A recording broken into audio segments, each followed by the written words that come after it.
Hello everyone, welcome back to my YouTube channel. आज हम start करने वाले एक न्यू मानवा सीरीज़ जिसमें है रेड आइज़ वाला डेंजरस ड्यूक और एक विलनेस हीरोइन।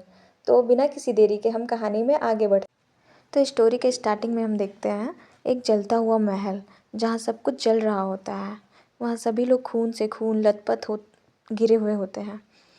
तभी दिखाया जाता है कि एक आदमी बोल रहा होता है, मेरे पास मत आओ मॉन्स्टर।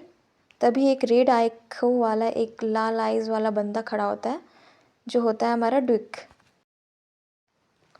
तो हमें इस स्टोरी के बारे में बताया जाता है कि इसे अक्सर स्मॉल फ्राई विलन कहकर छोटा कर दिया जाता है।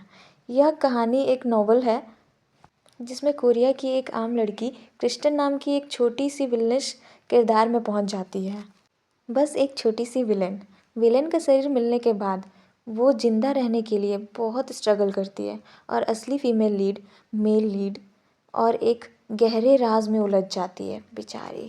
खैर, यही इस कहानी का मुख्य सार है। यह गाइड वर्ड्स सब जनरे पर आधारित है और हर उम्र के लिए ठीक है, लेकिन इसमें एक कमी थी। इंसान एक सेलेस्टियल कॉन्टिनेंट पर रहते हैं और एक वर्ल्ड ट्री उन्हें सुरक्षित रखता है। ट्रांसेंडेंट लोग सुपर पावर के साथ मॉन्स्टर से लड़ते हैं और गाइड्स उन्हें कंट्रोल करते हैं। जिस नॉवल की दुनिया में मैं पहुंची थी वो शांत थी। काश वो इंसान वहाँ नहीं होता। एक ट्रांसेंडेंट जिसने 12 साल की उम्र में अपने पूरे कबीले को ख़त्म कर दिया और ड्यूक बन गया। इस दुनिया का सबसे अंधेरा राज। काश बर्नहार्ड लिगली जेनस नाम का वो इंसान मौजूद ही ना होता। अब हम इस कहानी में आते हैं जहाँ डिक बोल रहा होता है सोल्जर को, लगता है बैकी मुझसे बहुत नाराज़ है, तभी तुम जैसे लोगों को अपना गंदा काम करने भेजा है। हाँ, हमारे बीच बहस तो हुई थी, लेकिन क्या ये कुछ ज़्यादा नहीं हो गया? तुम क्या सोचते हो? क्या मैं हद से आगे बढ़ गया हूँ? क्या? तुम किस बारे में बात कर रहे हो? ड्यूक सोल्जर का कॉलर पकड़ते हुए उसे घसीट कर ले जाते हुए कहता है, तुम्हें मेरा नज़रिया भी समझना चाहिए। अगर कोई तुम्हारे सामने कह दे कि वो तुमसे नफ़रत करता है तो तुम्हें कैसा लगेगा? वो दूसरों की तारीफ़ करती है कि वो कूल और हैंडसम है, तो फिर मुझे ही क्यों पसंद नहीं करती? क्या उसने तुम्हारी भी तारीफ़ की है? कहा है कि तुम भी स्मार्ट हो? ऐसे लड़कों में आखिर खास क्या है? तभी ड्यूक हंसने लगता है और मैं इसलिए नहीं हंस रहा हूँ क्योंकि ये फ़नी है। सॉरी, मैं पागल जैसा लग रहा हूँ ना? माफ़ करना। तभी ड्यूक सोल्जर को मार देता है और सीन शिफ्ट होता है आगे की ओर। हमें आगे की ओर दिखाया जाता है जहाँ दूर से ड्यूक के महल को दो लोग देख रहे होते हैं। ये हमारी फीमेल लीड बैकी ही है और उसके साथ उसका दोस्त है जो कि बोल रहा होता है कि यहाँ से भागना इतना आसान नहीं था। हमने तो उस आदमी से बचने के लिए विद्रोही ताकतों की मदद भी यहाँ तक की ले ली। तभी हमें ड्यूक का विला दिखाया जाता है जहाँ से ड्यूक खून से लथपथ बाहर आ रहा होता है। लगता है इतना कुछ काफ़ी नहीं था, विद्रोह हमारी उम्मीद से जल्दी ख़त्म हो जाएगा ऐसा लगता है।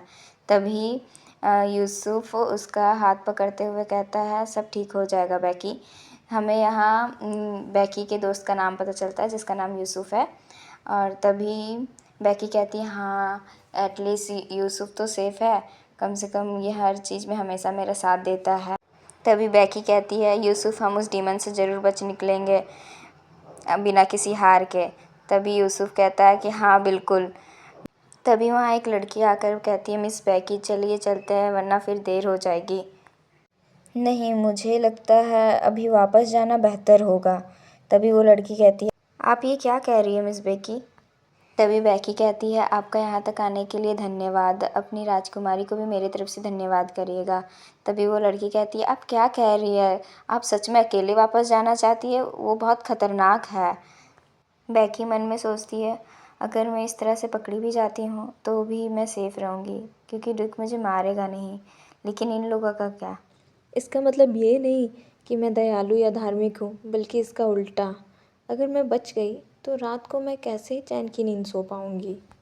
मैं एक सामान्य ज़िंदगी जीना चाहती हूँ, डरावने सपनों से भरी नहीं।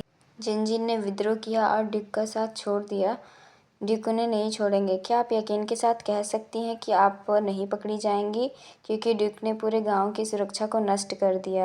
उस ईवल से बचते हुए 2 बच्चों का साथ लगभग नामुमकिन ही है। लैला ड्यूक की बेटी के द्वारा भेजी गई मेरी मदद करने के लिए वे भरोसेमंद है। सामने वाली लेडी कहती है, तुम्हें ये बात पता होनी चाहिए कि मैं तुम्हें इस जगह पे नहीं छोड़ने वाली, और कहती है कि मैं तुम्हें गांव ले जाऊंगी और फिर हम अलग हो जाएंगे, ओके। तभी वहाँ हमें किसी का पैर दिखाया जाता है और वो कोई और नहीं बल्कि हमारा ड्यूक मेनलिड रहता है। फिर ड्यूक कहता है कि आपको दोबारा देखकर बहुत ही अच्छा लगा, और उसके पास एक बड़ी हथियार भी होती है जिसमें खून ही खून लगा होता है। ड्यूक कहता है कि इस तरह से जाने के बाद तुम मेरे पास वापस आ गए।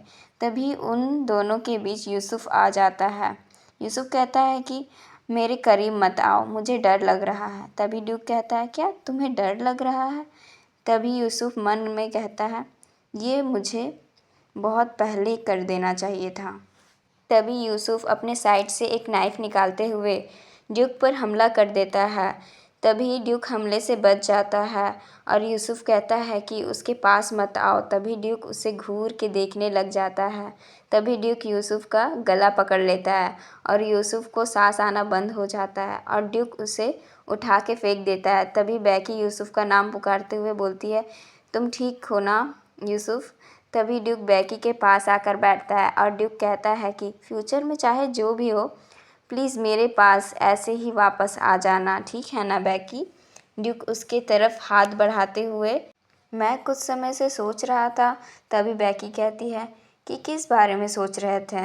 ड्यूक कहता है, हमारी लड़ाई के बारे में। अब मैं ये सब सोचता हूँ तो ये सब ज़्यादा बड़ी बात नहीं थी। इट्स ओके, मैंने भी तुमसे कुछ कठोर शब्द बोल दिए थे क्योंकि तब मैं गुस्से में था। कभी कभी जो मेरे मन में आता है मैं उसे बोल देता हूँ।